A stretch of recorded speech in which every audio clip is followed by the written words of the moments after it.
Mr. Louis Ng.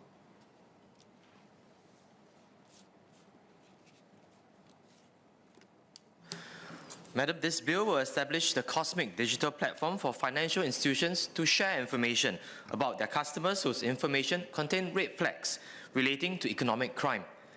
This makes it harder for criminals to use transfers across multiple financial institutions to avoid detection.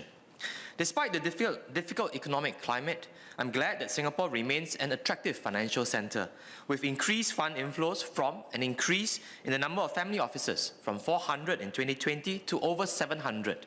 As our transactions and assets increase, our ability to supervise these transactions must also improve. I support this bill as this will let us take the lead in detecting and preventing financial crime, strengthening Singapore's position as a major financial hub. I have 3 points to make. My first point is on using Cosmic to tackle illegal wildlife trade. In my speech on the Endangered Species Import and Export Amendment Bill, I highlighted how there is evidence suggesting that Singapore is a critical nexus in the illegal wildlife trade. In the past decade, we have seized illegal shipments of animal parts worth hundreds of millions of dollars. Elephants, rhinoceros, pangolins, these are just a few animals whose dead, dissected bodies are smuggled through Singapore.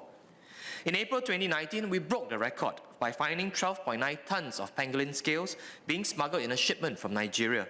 This was worth over $50 million and cost the lives of over 17,000 pangolins.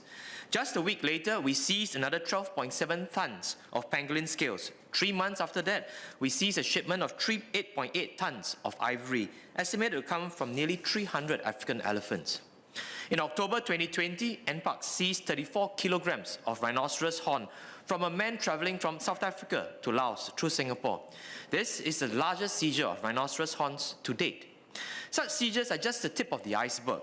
Smugglers have found ways to circumvent our border security and bring these animals and their body parts onto our soil.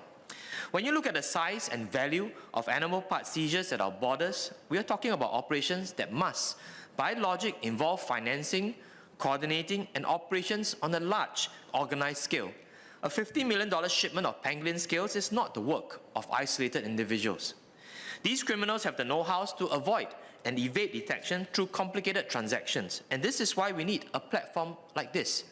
As MAS develops this platform, will MAS consider including in the scope of the red flags identified to those associated with wildlife crime?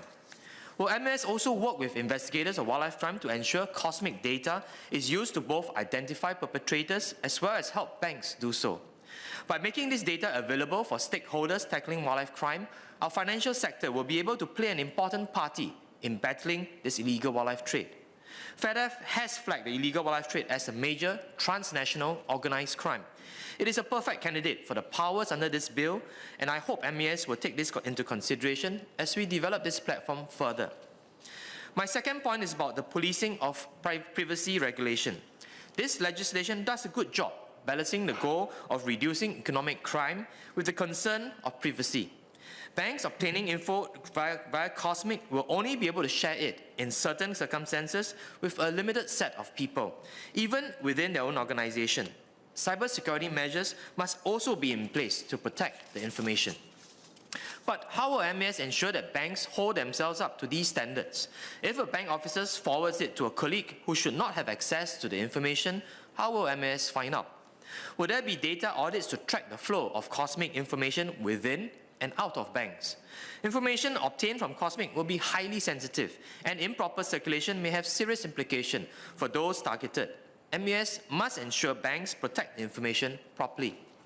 My third and final point is on how Cosmic data will be processed. Having aggregated data from multiple financial institutions like this is a valuable resource with great potential.